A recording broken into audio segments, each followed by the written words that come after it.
Assalamualaikum warahmatullahi wabarakatuh. Alhamdulillahirabbil alamin. Alhamdulillahi wala ilaha illallah. Alhamdulillahi wala haula wala quwata illa billah. Allahumma sholli ala Muhammad wa ala ali Muhammad. Hasbunallahu wa ni'mal wakil. Ni'mal maula wa ni'man nasir. Ya Dzal Jalali wal Ikram. Insya Allah pada kesempatan kali ini saya akan membahas sebuah pokok bahasan yang berjudul ruqyah.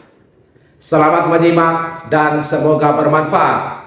Saudara-saudaraku yang baik hati, ruqyah adalah membacakan sesuatu kepada orang yang sakit.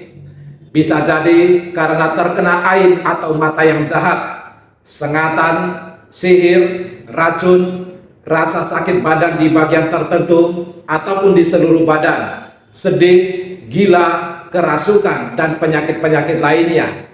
Ruqyah di kalangan para dukun atau paranormal dikenal dengan istilah jampi-jampi. Sedangkan ruqyah yang syar'i ada ketentuannya yang insya Allah akan saya jelaskan pada video kali ini. Jika tidak memenuhi kriteria yang sesuai dengan risalah agama Islam yang kita cintai ini, maka ruqyah tersebut tidak ada bedanya dengan jampi-jampi yang dilakukan oleh para dukun atau paranormal. Ruqyah bukanlah pengobatan alternatif, justru seharusnya menjadi pilihan pertama pengobatan tatkala seorang muslim tertimpa penyakit atau menderita penyakit. Sebagai sarana penyembuhan, ruqyah tidak boleh diremehkan keberadaannya. Syekhul Islam Ibnu Taimiyah rahimahullah mengatakan, sesungguhnya meruqyah termasuk amalan yang utama. Meruqyah termasuk kebiasaan para nabi dan orang-orang soleh. Para nabi dan orang-orang soleh senantiasa menangkal setan-setan dari anak Adam, maksudnya yaitu manusia-manusia yang berperilaku seperti setan. Dengan apa? Dengan yang diperintahkan oleh Allah Subhanahu wa Ta'ala dan Rasul-Nya. Silakan baca kitab Kaifatu Aliju Maridaka Bir Ar-Ruqyah Asy-Syar'iyyah halaman 41. Karena demikian pentingnya penyembuhan dengan ruqyah ini, maka setiap kaum muslimin semestinya mengetahui tata cara ruqyah yang baik dan benar, agar saat melakukan ruqyah tidak menyimpang dari kaidah syar'i. Saudara-saudaraku yang baik hati, berikut ini adalah tata cara meruqyah yang sesuai dengan tuntunan agama kita, yaitu agama Islam. Yang pertama atau satu, keyakinan bahwa kesembuhan datang hanya dari Allah Subhanahu wa Ta'ala. Yang kedua, ruqyah harus dengan ayat-ayat Al-Quran, hadis, atau dengan nama dan sifat Allah, dengan bahasa Arab atau bahasa yang dapat dipahami. Yang ketiga, mengikhlaskan niat dan menghadapkan diri kepada Allah saat membaca ayat-ayat atau saat berdoa.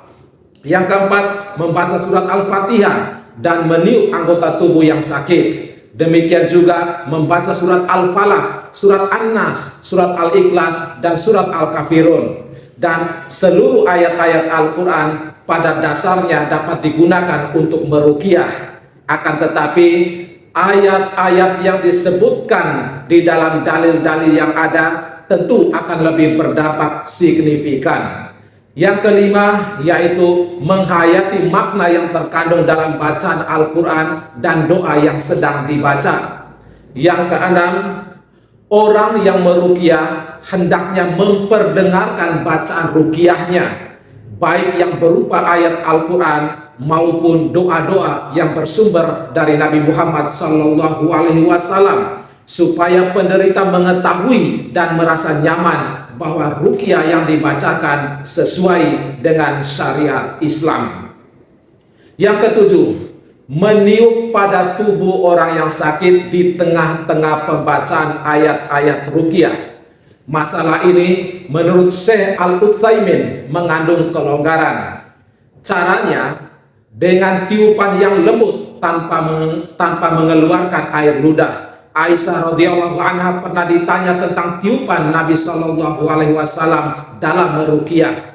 Ia menjawab yang artinya, seperti tiupan orang yang makan kismis, tidak ada air ludahnya yang keluar. Hadis riwayat Muslim, termaktub di dalam kitab As-Salam juz 14 halaman 182. Atau tiupan tersebut disertai keluarnya sedikit air ludah, sebagaimana dijelaskan dalam hadis dari Alaqah bin Sahar As-Saliti tatkala ia meruqyah seseorang yang gila. Ia mengatakan, maka aku membacakan Al-Fatihah padanya selama 3 hari, pagi dan sore. Setiap kali aku menyelesaikannya, aku mengumpulkan air liurku dan aku ludahkan. Dia seolah-olah lepas dari sebuah ikatan. Hadis riwayat Abu Daud juz 4 nomor 3901 dan di dalam kitab Al-Fatu Ar-Rabbani juz 17 halaman 184. Yang kedelapan, jika meniupkan ke dalam media yang berisi air atau lainnya tidak masalah. Untuk media yang paling baik untuk ditiup adalah minyak zaitun. Disebutkan di dalam hadis dari Malik bin Rabi'ah bahwa Rasulullah SAW bersabda yang artinya, makanlah minyak zaitun dan olesi tubuh dengannya, sebab ia berasal dari tumbuhan yang penuh berkah. Silakan baca kitab Sahihul Jami juz 2 nomor 4498, sanad hadisnya hasan. Yang kesembilan, mengusap orang yang sakit dengan tangan kanan. Ini berdasarkan hadis dari Aisyah radhiyallahu anha. Ia berkata yang artinya, Rasulullah tatkala dihadapkan pada seseorang yang mengeluh kesakitan, beliau mengusapnya dengan tangan kanan. Hadis riwayat Muslim, termaktub di dalam kitab Syarah An-Nawawi juz 14 halaman 180. Imam An-Nawawi rahimahullah berkata, dalam hadis ini terdapat anjuran untuk mengusap orang yang sakit dengan tangan kanan dan mendoakannya. Banyak riwayat yang sahih tentang itu yang telah saya himpun di dalam kitab Al-Azkar. Dan Syekh Al-Utsaimin rahimahullah berkata, tindakan yang dilakukan sebagian orang saat meruqyah dengan memegangi telapak tangan orang yang sakit atau anggota tubuh tertentu untuk dibacakan kepadanya, maka tidak ada dasarnya sama sekali.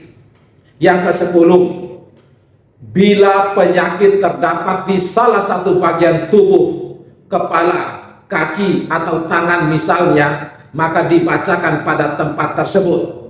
Disebutkan dalam hadis dari Muhammad bin Hatib Al-Jumahi dari ibunya, yaitu Ummu Jamil binti Al-Jalal. Ia berkata, aku datang bersamamu dari Habasyah tatkala engkau telah sampai di Madinah semalam atau 2 malam. Aku hendak memasak untukmu, tetapi kayu bakar habis. Aku pun keluar untuk mencarinya.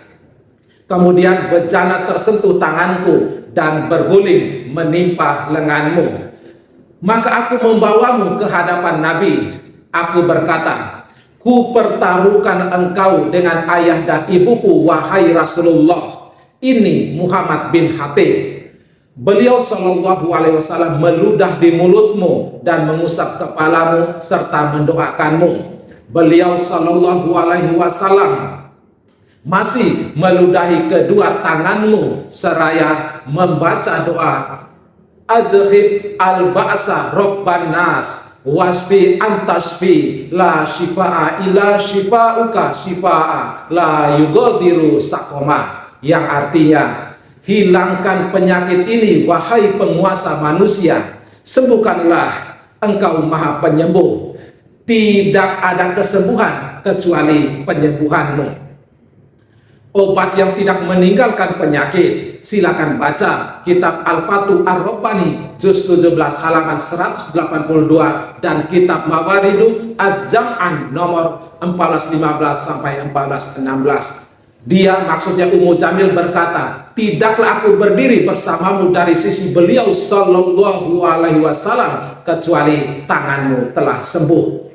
Yang ke-11 atau yang terakhir, apabila penyakit berada di sekujur badan atau lokasinya tidak jelas, seperti penyakit gila, dada sempit, atau keluhan pada mata, maka cara pengobatannya dengan membacakan ruqyah di hadapan penderita. Dalam sebuah riwayat disebutkan bahwa Nabi Shallallahu Alaihi Wasallam meruqyah orang yang mengeluhkan rasa sakit. Disebutkan di dalam riwayat Ibnu Majah dari Ubay bin Ka'ab, ia berkata, dia bergegas untuk membawanya dan mendudukannya di hadapan beliau Shallallahu Alaihi Wasallam.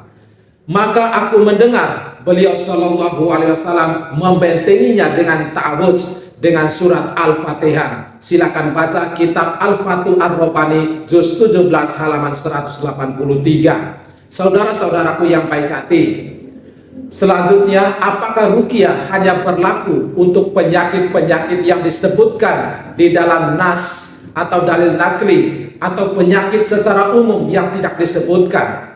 Nah, dalam hadis-hadis yang membicarakan terapi ruqyah, penyakit yang disinggung adalah penyakit mata yang jahat atau ain, penyebaran bisa atau racun, humah, dan penyakit namlah atau humah. Namlah itu maksudnya adalah penyakit luka-luka yang menjalar di sisi badan dan anggota tubuh lainnya. Berkaitan dengan masalah ini, Imam An-Nawawi rahimahullah berkata di dalam kitab Syarah Sahih Muslim, maksudnya ruqyah bukan berarti hanya dibolehkan pada 3 penyakit tersebut. Namun maksudnya bahwa beliau Shallallahu Alaihi Wasallam ditanya tentang 3 hal itu dan beliau membolehkannya. Andai ditanya tentang yang lain, maka insya Allah akan mengizinkannya pula, sebab beliau sudah memberi isyarat buat selain mereka. Dan beliau pun pernah meruqyah untuk selain 3 keluhan tadi. Silakan baca kitab Sahih Muslim juz 14 halaman 185 dan kitab As-Salam bab istihbab ar-ruqyah minal ain wan namlah.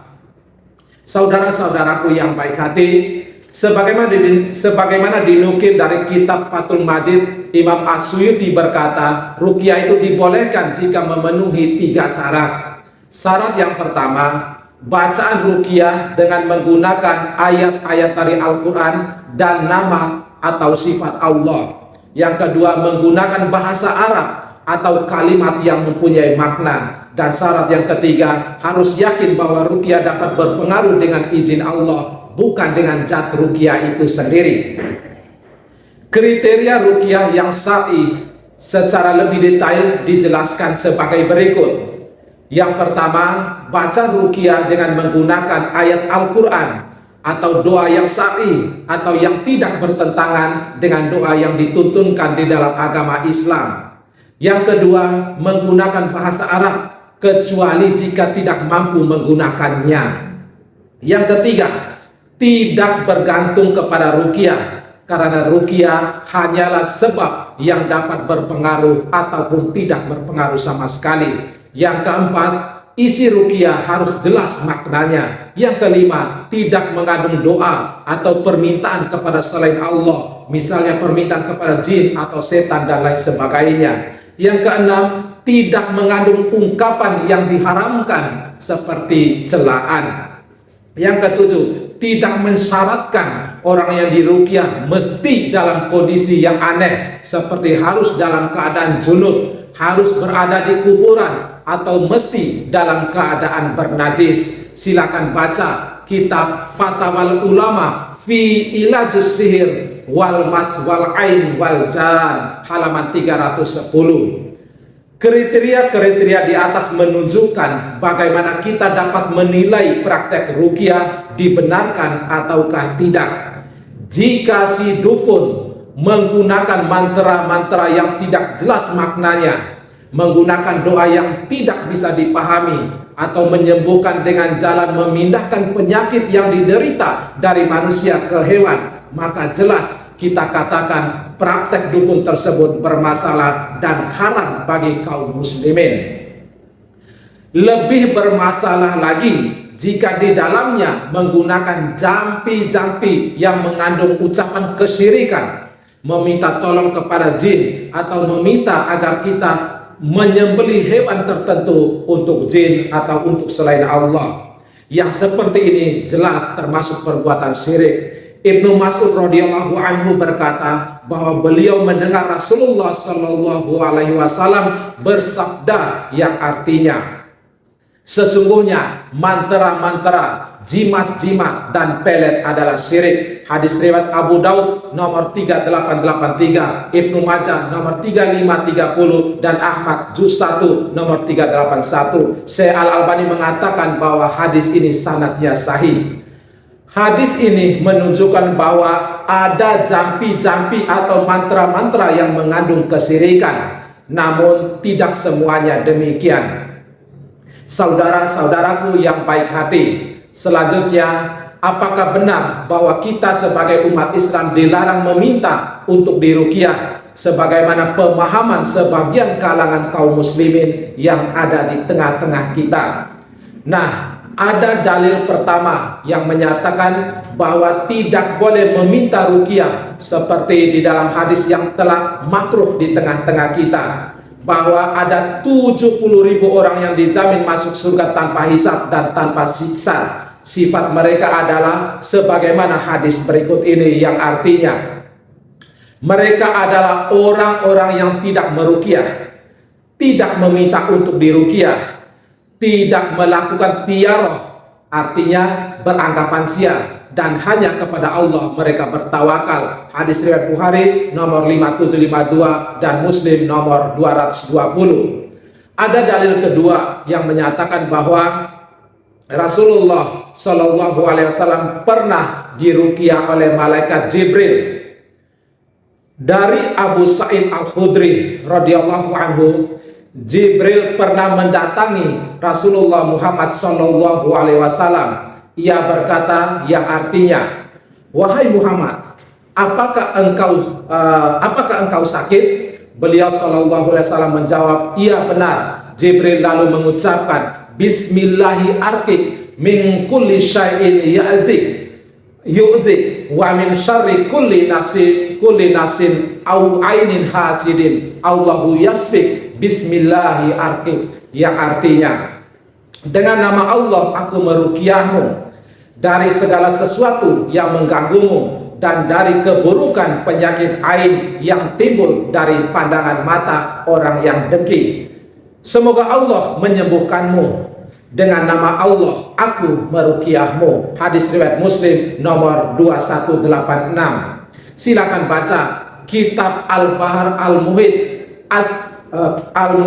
As-Sajjad fi Syarah Sahih Al-Imam Muslim bin Hajjaj juz 35 halaman 704 sampai 706. Saudara-saudaraku yang baik hati, Jibril meruqyah Nabi Muhammad Shallallahu alaihi wasallam, padahal ada hadis yang menyebutkan orang yang masuk surga tanpa hisab adalah mereka yang tidak melakukan ruqyah.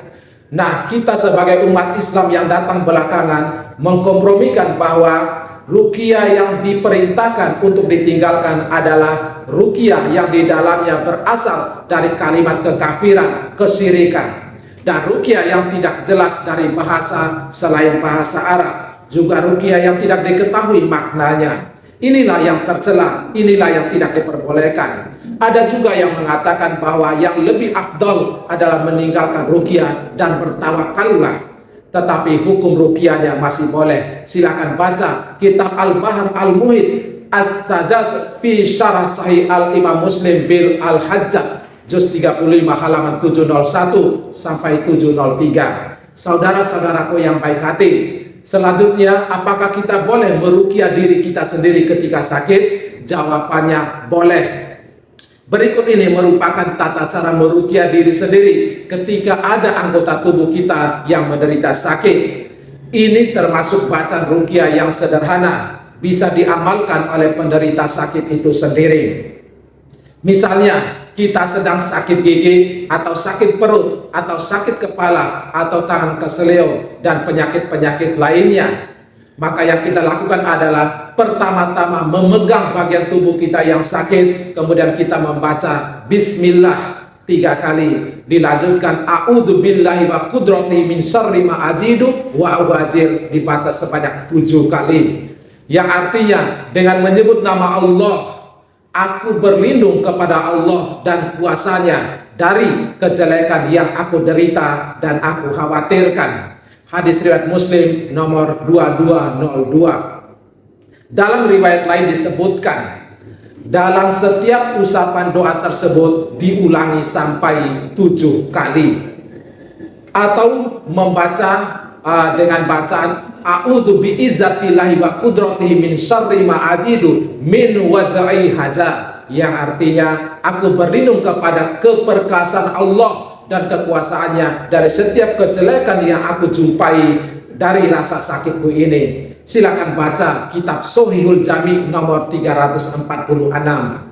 Apabila rasa sakit terdapat di seluruh tubuh, maka caranya dengan meniup 2 telapak tangan dan mengusapkan ke wajah si sakit dengan keduanya. Silakan baca kitab Fathul Bari juz 21 halaman 323. Cara ini dikatakan oleh Az-Zuhri merupakan cara Nabi Shallallahu Alaihi Wasallam dalam meniup.